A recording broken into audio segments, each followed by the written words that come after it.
할렐루야. 1년 만에 이렇게 강단에 서게 되었습니다.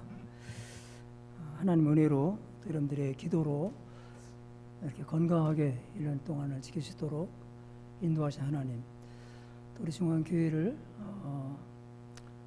새로운 부임자 목사님이 부임하시고 큰 어려움 없이 지금까지 인도하신 하나님께 감사 영광을 돌립니다. 할렐루야. 세계적인 대유행병을 팬데믹이라고 합니다. 팬데믹 많이 들어보죠? 뉴스에. 지금 코로나19가 팬데믹입니다. 전 세계 인구의 많은 사람들이 이거로 인해서 또 고통을 당하고 있고 또 목숨을 잃었습니다.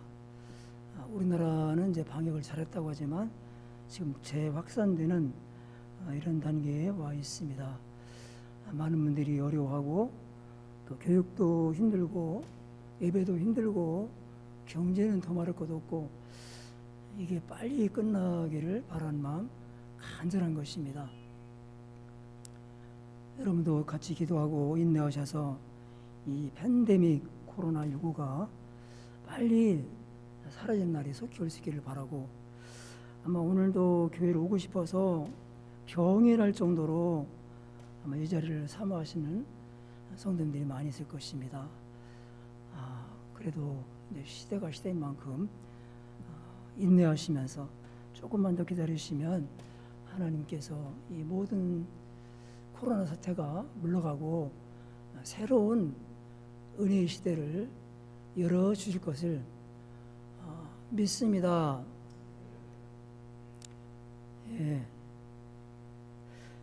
이 요한계시록은 사도 요한이 쓴 마지막 예언서인 것입니다. 또 구약의 다니엘서와 같이 역사의 종말까지를 자세하게 계시해주고 또 보여주고 있습니다. 우리는 사도 요한을 잘 알고 있습니다. 사도 요한은 세베대의 아들이죠. 또 야고보와 함께 형제였었고 어부였었습니다. 그런데 이 요한에게는 두 가지 별명이 있습니다. 예수님 12자 가운데서 이 요한에게 주어진 별명이 두 가지가 있습니다. 하나는 우레의 아들이라고는 별명이 있습니다. 우레의 아들. 왜 사도 요한을 우레의 아들이라고 그랬을까? 우레의 아들이라고 하는 것은 천둥, 아주 그런 아들이라는 말인데, 누가 보면 이런 말씀이 나옵니다. 예수님이 사마리아를 지나갈 때에 사마리아 사람들이 예수님을 영접하지 않았습니다. 배척했어요.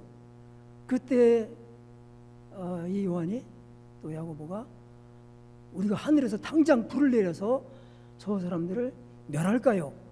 이렇게 그 요청한 거 보면은 이 요한이 엄청 성격이 급하고 아주 과격하고 불의를 못 보는 그런 사람이었나 보다 하는 그런 생각을 해봤습니다. 그런데 이런 우리의 아들인 사도 요한이 나중에 보면 이 말이 사라져 버리죠. 그리고 이 사도 요한을 부를 때는 예수님의 사랑받는 제자, 사랑받는 제자 이 말이 자꾸 나옵니다. 이제 그러니까 이 사도 요한은 예수님의 사랑을 가장 많이 받는 제자였다 그 말인 것입니다. 할렐루야.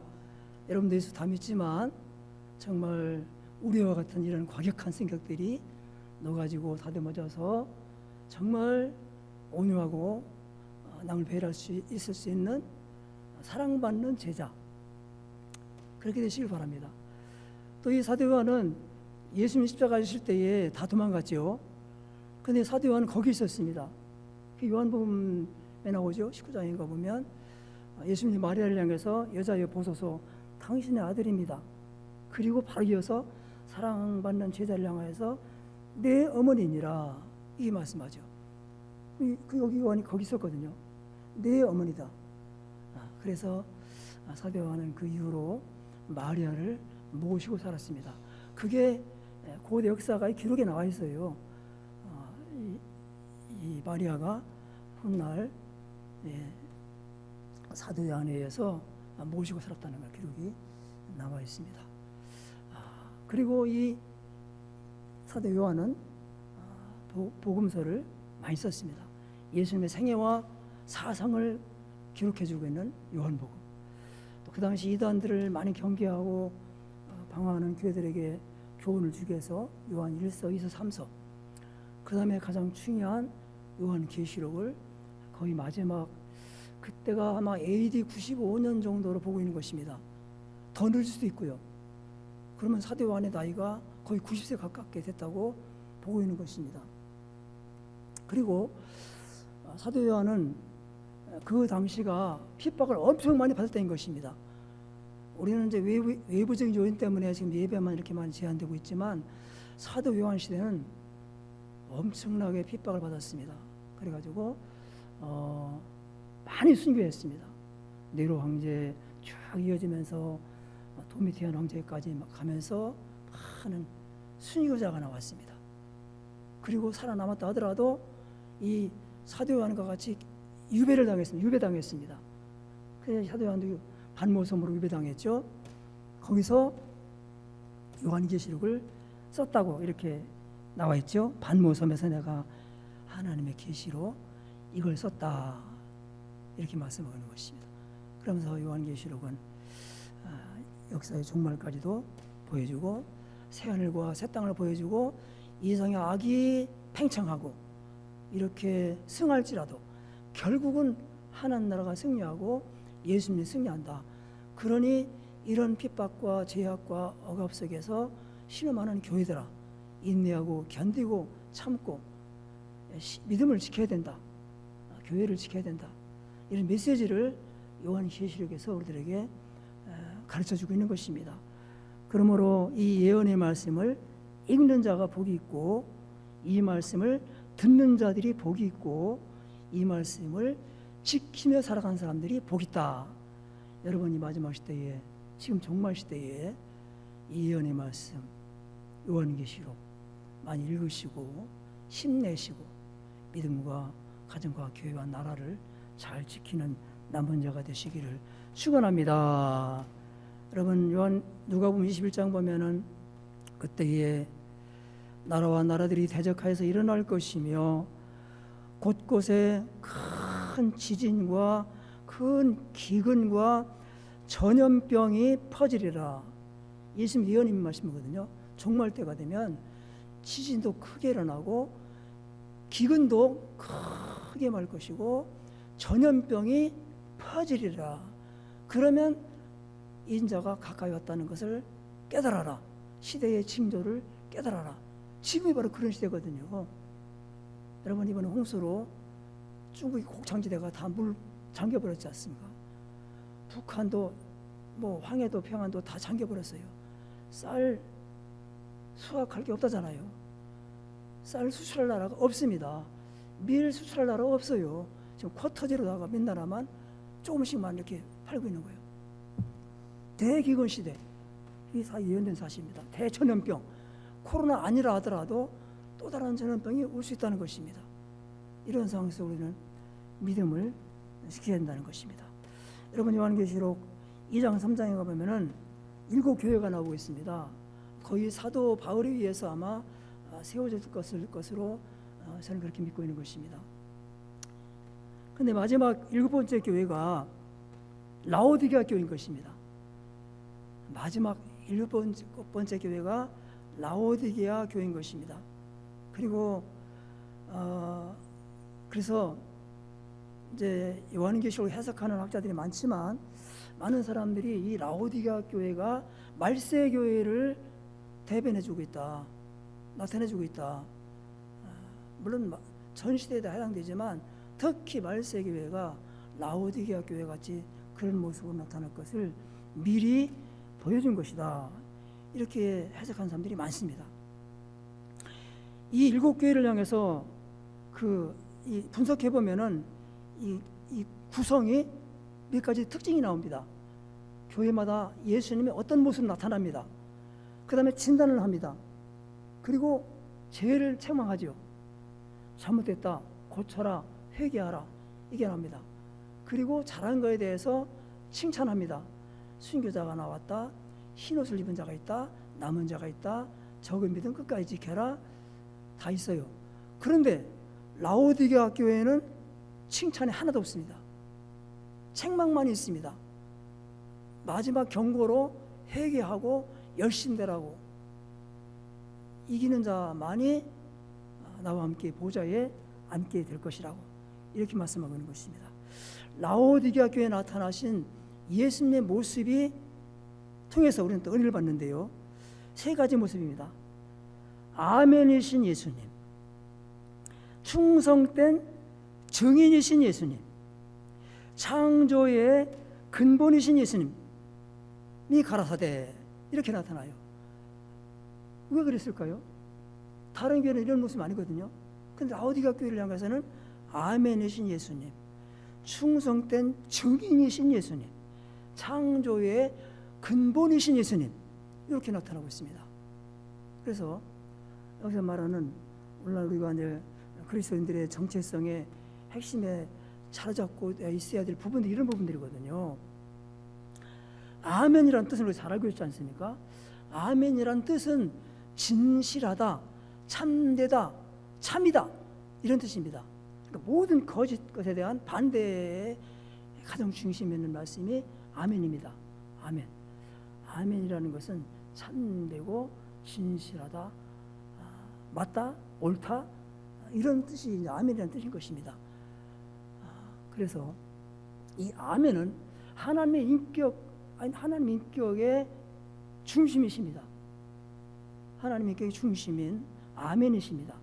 그러면 하나님 말씀이 다 아멘이고, 주님이 하신 행동이 다 아멘이고, 그가 증거하신 것이 다 아멘이고, 다 아멘이죠. 그 하나님의 인격과 본성은 아멘이십니다. 그러면 우리 크리스찬들의 신앙 인격과 우리 본성도 아멘이야 된다는 그 말씀인 것입니다. 우리들의 마음 중심이 아멘이 된다는 것입니다. 이사야 65장에 보면은 65장 16절에 이러므로 땅에 사는 자들아, 땅에 사는 자들이 자기를 위하여서 복을 구하려느냐? 그러면 진리의 하나님을 향하여서 복을 구할지니라. 이 일이 된대요. 히브리 성경에 보면은 아멘 하나님께 복을 구하라 이렇게 됐어요. 아멘 하나님께 복을 구하라. 우리 지금 보는 우리 성경에는 진리의 하나님께 복을 구하라는데 그 진리를 아멘으로 됐어요. 히브리 성경에는. 그러니까 아멘이라는 말과 진리라는 말과 같은 진실하다, 참되다, 참이다 하는 말씀이다. 같은 의미라는 것입니다.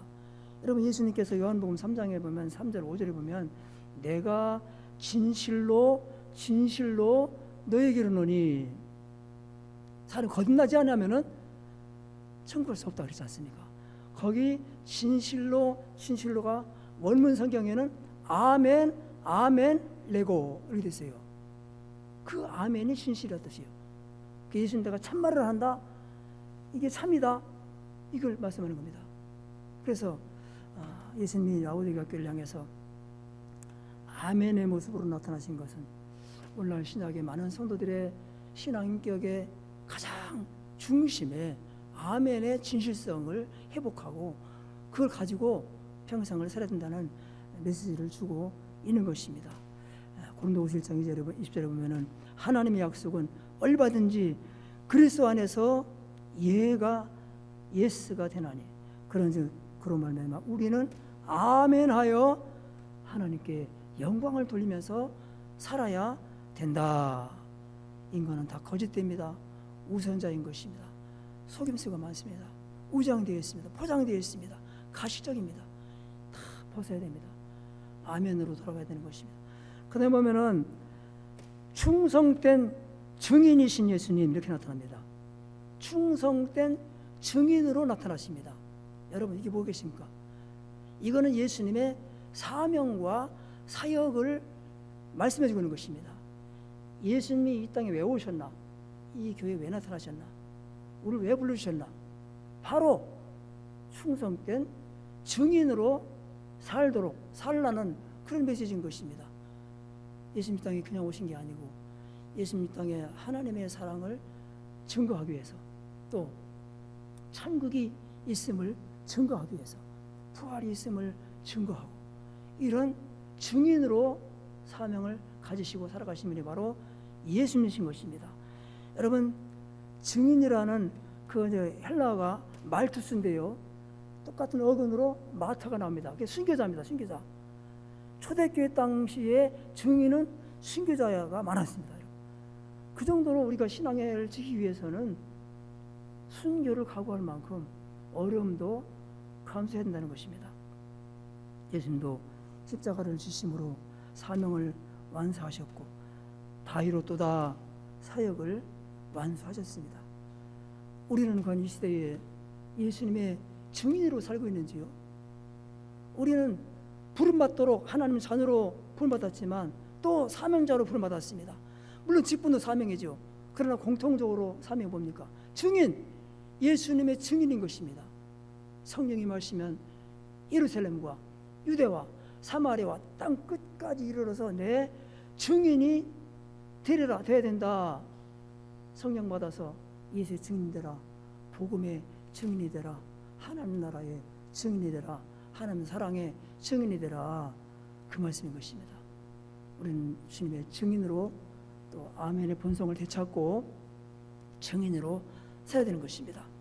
창조의 근본이신 하나님, 예수님, 이런 예수님의 신성을 말씀해 줍니다.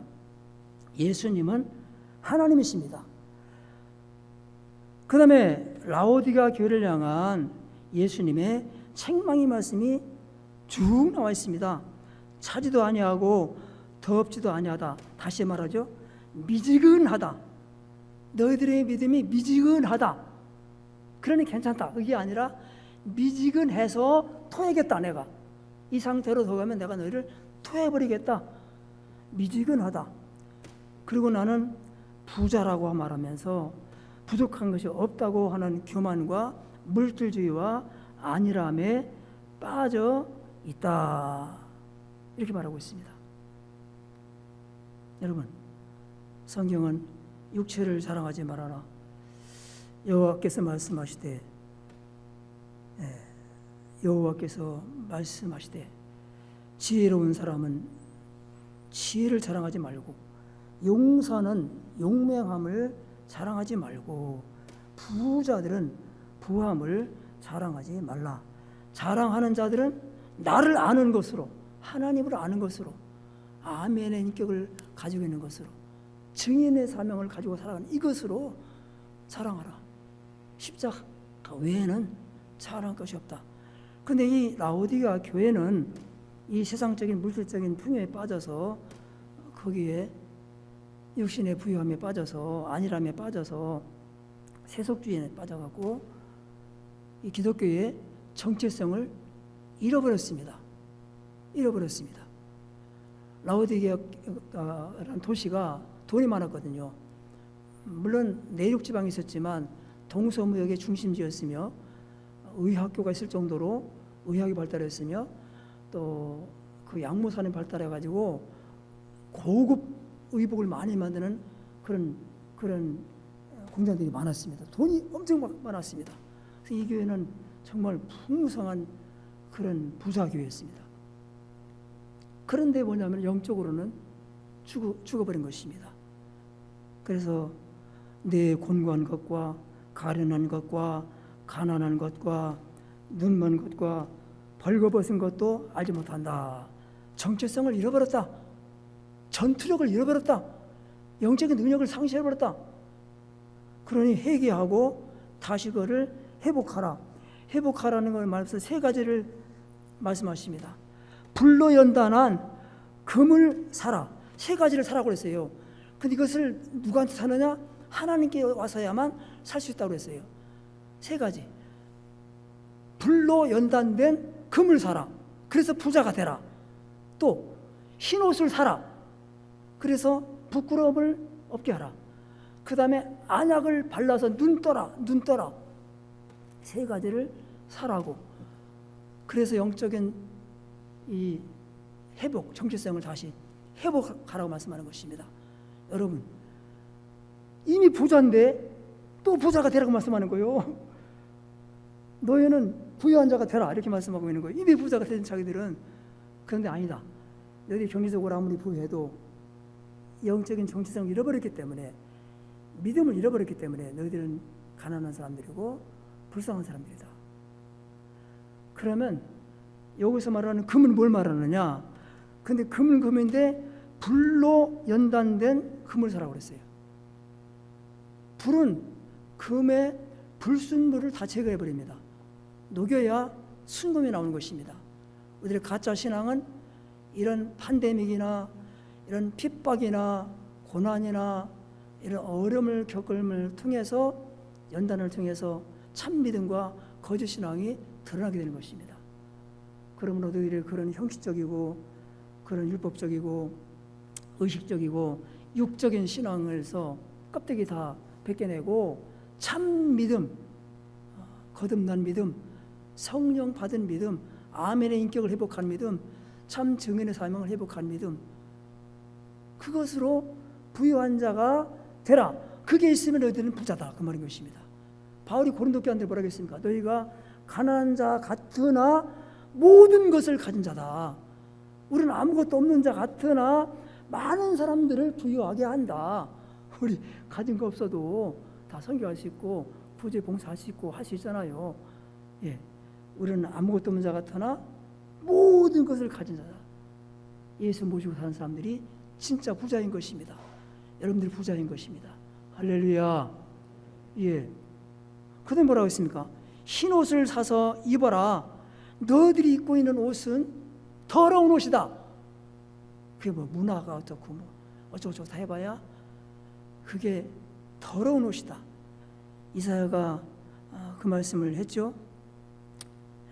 대저 우리의 의는 다 더러운 옷과 같다. 우리의 의는 대저 우리는 다 부정한 자 같아서 우리의 의는 다 더러운 옷 같으며, 우리가 입고 있는 인격이라든지 뭐 교육이라든지 지성이라든지 사상이라든지 잘난 체하는 거 더러운 누더기를 입고 그런다고 말해요. 다 벗으라고 그랬습니다. 내가 내게로 와서 예수님을 통해서 예수님의 의의 옷을 입어야, 흰 옷을 입어야 제사함 받고 죄 용서 받아야 된다는 것입니다. 여러분, 그 스가랴서에 보면은 여호수아가 하나님 앞에 서 있는 게 나오죠. 그때 그 여호수아는 물론 대제사장이라는 직분으로 서 있지만 사실 이스라엘을 대표해서 서 있는 거예요. 그런데 더러운 옷을 입고 있는 거야. 아마 하나님 뭐라고 하십니까? 천사를 통해서 더러운 옷을 벗기고 새 옷을 입혀라. 그래서 그 옷을 벗겨버리고 새 옷을 입혀주면서 관을 씌워주죠. 뭡니까? 더러워진 이스라엘 백성들, 하나님 백성들이 다시 예수님의 십자가로 흰 옷을 입게 될 것을 미리 보여준 그림 예표거든요. 우리 예수 믿어야만 흰 옷을 입는 것입니다. 죄를 회개해야 되는 것입니다. 교회는 죄를 씻는 영적인 셈인 것입니다. 교회는 새 옷을 더러운 옷 벗어놓고 새 옷으로 갈아입는 거룩한 장소가 바로 교회인 것입니다. 우리는 날마다 이 세상에 살면서 또 더러워지고 영혼이 또 더러워지고 예수를 통해서 우리는 새 옷을 입어야 되는 것입니다. 그 다음에 세 번째 보면 너희는 안약을 사서 발라서 눈을 떠라. 눈을 떠서 밝히 봐야 된다. 여러분, 인간의 영혼의 눈을 뜨게 하는 것이 무엇일까요? 성경에는 하나님 말씀이 너희들이 영혼의 눈을 뜨게 한다 그랬습니다. 여호와의 교훈은 정직하여 마음을 기쁘게 하고 여호와의 계명 말씀은 순결하여 눈을 밝게 하도다. 하나님 말씀이 인생들의 영혼의 눈을 밝게 해주는 겁니다. 여러분, 교회도 잘 못 나오는데 날마다 성경 읽으셔야 되고 가정 예배 드려야 되고 매일 큐티 하셔야 되고, 그래 영혼이 맑아지고 아멘성을 회복하는 겁니다. 그 다음에 우리는 성령을 받아야 눈이 밝아진다, 이렇게 말하는 것입니다. 성령 받으면, 성령은 계시의 영이다. 어두운 영혼들은, 인간의 영혼들은 성령을 받아야 되는 것입니다. 여러분, 기도함으로 영이 밝아진다. 엘리사는 기도함으로 게하시아의 눈을 뜨게 해서 천군 천사가 도단성을 지키고 이스라엘을 지키는 것을 보게 함으로 두려움에서 벗어나게 했습니다. 여러분, 두렵습니까? 기도해서 하나님의 천군 천사가 한국교회를 지키시고 여러분 가정과 직장과 사업을 지키시고 이 나라를 지키겠다는 사실을 믿음으로 내다보시고 담대하시기를 축원합니다. 여러분 교회를 다녀도 예수님이 그리스도가 보이지 않는 사람들은 소경입니다. 교회를 다녀도 천국이 보이지 않으면 소경인 것입니다. 교회를 다녀도 사명이 보이지 않으면 소경인 것입니다. 교회를 다녀도 이 속에 아멘 인격이 회복되지 않았으면 우선자인 것입니다. 증인의 사명 없으면 우선자인 것입니다. 낭비하는 것입니다. 여러분 사상도 분별해야 되는 것입니다. 요즘 얼마나 이 사상계가 어둡습니까? 지금 계시의 가치, 말씀의 가치, 믿음의 가치는 다 해버리고 인본주의와 합리주의와 인간의 지성만 이거라고 생각하는 시대가 오늘 시대인 것입니다. 그래서 사람들이 말하기를 오늘 시대를 가리켜서 포스트 모더니즘, 종교 타원 시대, 기독교의 절대적 가치를 주장하지 말아라. 다른 종교도 다 중요해. 계시가 중요한 게 아니요. 합리주의가 중요한 거야. 과학적 데이터가 더 중요해. 까불지 마라. 이게 자꾸 이렇게 가고 있거든요. 이 세상에 지금 이제. 여러분 안 되는 겁니다. 여러분. 오늘 예수 사람들이 정신 똑바로 차리고 이 사상계를 정확히 진단할 수 있는 눈을 가지고 있어야 되는 것입니다. 여러분 사도 요한이 계시록에 보면은 별들이 막 떨어지는 걸 봤습니다. 엄청나게 많은 별들이 용이 꼬리를 쳐가지고 별들이 떨어지더라. 그 당시에 용은 로마를 말하는 거예요. 로마 때문에 얼마나 많은 기독교가 떨어졌습니까? 그럼 오늘 시대 용은 뭘 말할까요? 공산주의인 겁니다. 공산주의. 용이에요. 용. 사회주의가 용이에요. 이게 공산주의 사회주의는 교회가 없어요. 지금 중국에도 상에서 다 퇴실당하고 못 들어가고 있습니다. 진짜 교회는 없어져 버렸어요. 삼자교회, 허가난 교회만 남아있는 거예요. 북한 교회 다 없어져 버렸어요. 그래도 지하에서 정말 믿음 지키는 사람들이 신음하면서 기도하고 있습니다. 여러분 우리 대한민국이 자유, 민주주의 이거 지켜져야 되는 것입니다. 요즘에 정부에서 포괄적 차별금지 그거 통과시킨다고요? 안 되는 거예요. 그거 안 되는 거예요. 성경에 엄격하게 금하고 있는 거예요. 남성과 여성만 인정하고 남자와 여자랑 결혼하고 있어요. 이거 통과시키면 성률이 다 무너져 버리고 동성애자 늘어나고 에이즈만 늘어나고 엉망진창되는 거예요. 가정도. 우리 선생님들 학교에서 반공교육, 사상교육 잘 시켜야 되고 교회에서 이거 수련을 해서라도 이거 자유민주주의 가치가 얼마나 소중한지를 확인해 줘야 되고 동성애 이거 차별금지 이거 통과해서 안 되는 이유를 가르쳐 줘야 되고 다 연합해서 막 해야 되는 거예요. 정말 우리나라가 지금 2단계이기 때문에 이 정도라도 예배 드리지만 3단계 가면 이것도 못하게 한다잖아요. 그러면 어떻게 할 겁니까? 여러분 기독교 잃어버린 정체성을 회복하도록 합시다. 아멘의 중심을 회복하고 증인의 사명을 회복하고 말씀으로 성령으로 기도로 눈 떠서 용이 뭔가를 알아야 되는 거예요. 사상이 뭔지 알아야 되는 거예요. 계시의 가치가 얼마나 중요하고 말씀의 가치가 경건의 가치가 믿음의 가치가 얼마나 소중한지를 알아야 되는 거예요. 예수님께서 마지막 때에 내가 너희 가운데 믿는 자를 보겠냐 그랬어요. 부지적 기도하는 사람이 몇 사람 있나 보겠다 그랬어요. 여러분 중앙교회가 정말 여기까지 온 걸 참 감사하고 우리 목사님도 너무 힘들어하실 겁니다.